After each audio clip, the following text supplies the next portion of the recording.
Hi guys, how are you doing today? Guys देखिए, vocabulary में एक बहुत बड़ा क्वेश्चन आता है सभी का कि कई बार ऐसा होता है कि हमें कोई पर्टिकुलर वर्ड यूज करना है किसी सेंटेंस में, लेकिन हम उसको भूल गए लास्ट मोमेंट पे। तो हमें सारे सिनोनिम्स पता होने चाहिए कि एक अगर भूल गए तो दूसरा, दूसरा अगर भूल गए तो तीसरा, राइट? अगर हमें एक ही वर्ड के 4-5 मीनिंग अगर पता है तो हमारी वोकेबलरी कभी भी डिस्टर्ब नहीं होगी और हमारा कम्युनिकेशन कभी भी लूज नहीं होगा।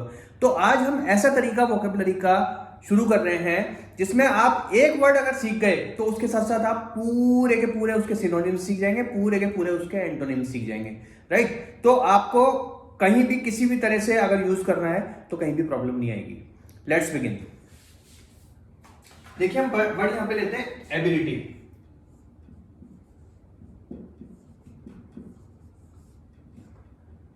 आप सब जानते हैं इसका मतलब होता है योग्यता।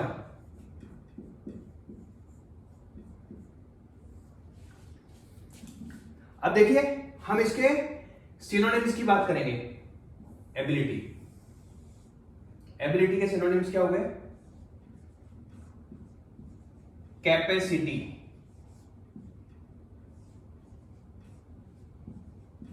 कैपेबिलिटी, है ना?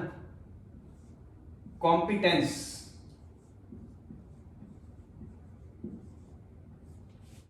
पोटेंशियल,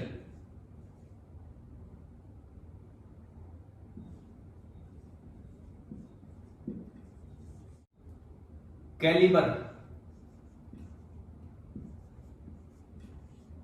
प्रोफिशिएंसी,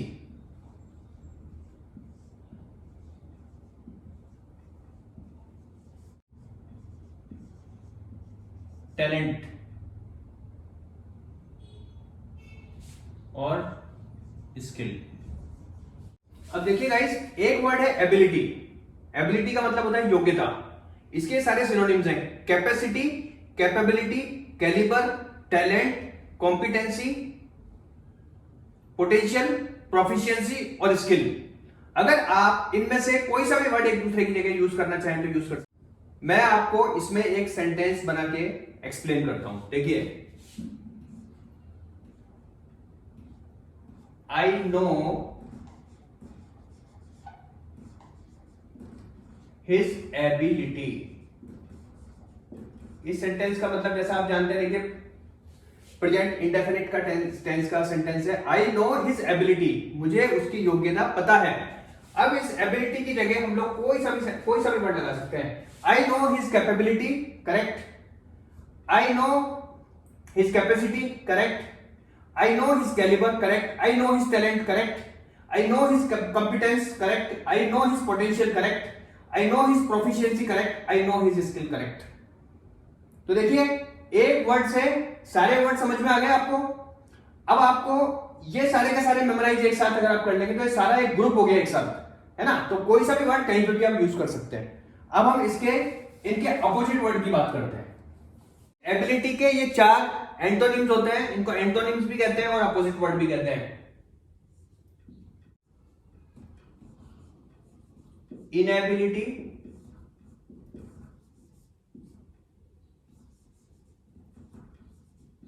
डिसेबिलिटी,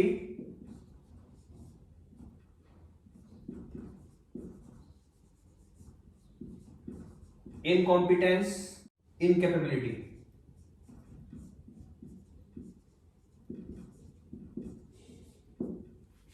अब देखिए, इसका एक सेंटेंस में यूज करके आप समझाता हूं।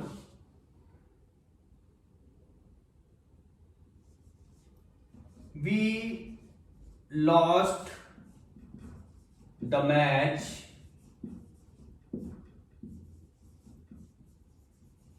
Because of his inability.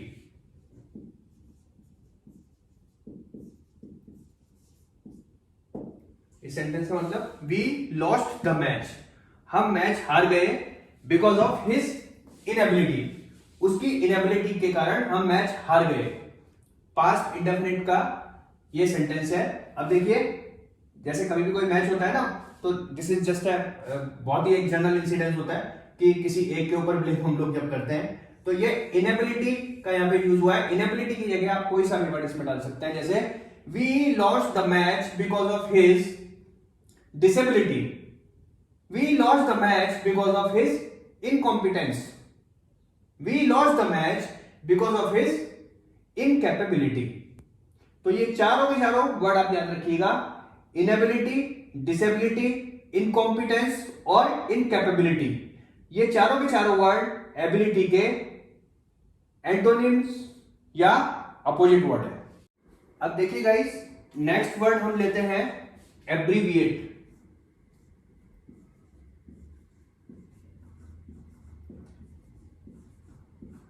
Abbreviate का मतलब होता है छोटा करना या संक्षिप्त करना।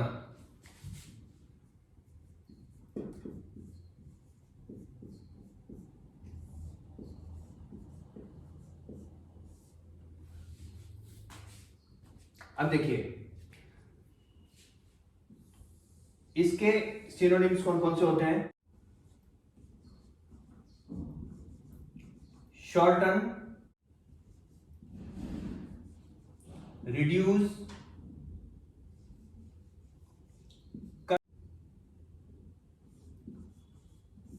Crop,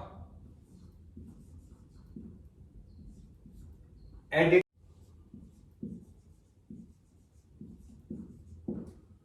summarise, contract.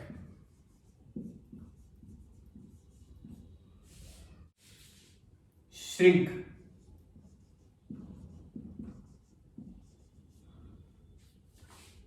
Abbreviate means छोटा करना या संक्षिप्त करना।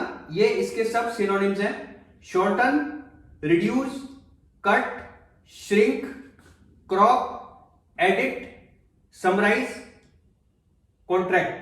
अब देखिए मैं इन सभी वर्ड्स का एक सेंटेंस में आपको यूज करके बताता हूं।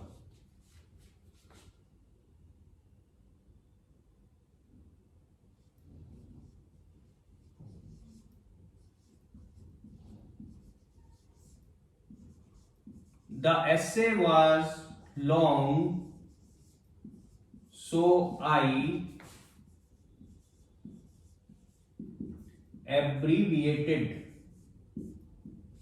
देखिए पास्ट इंडेफिनिट का सेंटेंस हो गया। The essay was long, so I abbreviated. essay बड़ा था इसलिए मैंने उसको एब्रीविएट कर दिया, मतलब उसको छोटा कर दिया। तो अब एब्रीविएट की जगह कौन कौन से वर्ड हम यूज कर सकते हैं, लेकिन सब पे सेकंड फॉर्म लगाएंगे हम लोग, ये ध्यान रखना। The essay was long, so I shorten. ये shorten अपने आप में थर्ड फॉर्म है, यहाँ पे सेकंड फॉर्म थर्ड फॉर्म इसकी सेम होती है। The essay was long, so I reduced. The essay was long, so I cut. Cut की फर्स्ट सेकंड थर्ड तीनों फॉर्म सेम होती है। The essay was long, so I shrinked. The essay was long, so I cropped.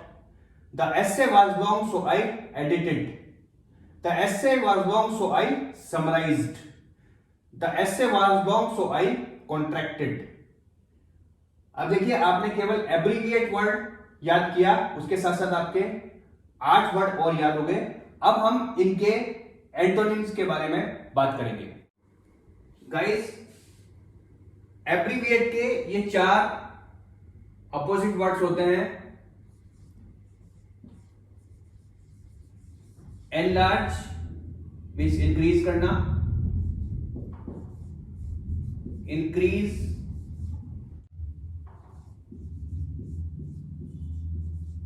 Expand, extend. Enlarge, increase, expand, extend, इन सब का मतलब होता है बड़ा करना, मतलब साइज बढ़ाना। देखिए अब मैं इसका एक सेंटेंस में आपको यूज करके दिखाता हूं।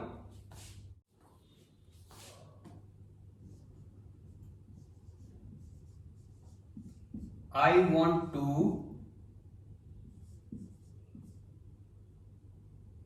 enlarge my business। देखिए ये प्रेजेंट इंडेफिनिट का सेंटेंस हो गया। I want to enlarge my business, मैं अपने बिजनेस को एनलार्ज करना चाहता हूं, बड़ा करना चाहता हूं। तो एनलार्ज की जगह हम लोग क्या यूज कर सकते हैं, I want to increase my business, I want to expand my business, I want to extend my business, right. ये चारों के चारों वर्ड हम लोग यूज कर सकते हैं। अब गाइस देखिए, आज हमने केवल 2 वर्ड सीखे हैं। एक हमने सीखा एबिलिटी और एक हमने सीखा एब्रीविएट। लेकिन उन 2 वर्ड्स के साथ हमने कितने सारे वर्ड सीख लिए।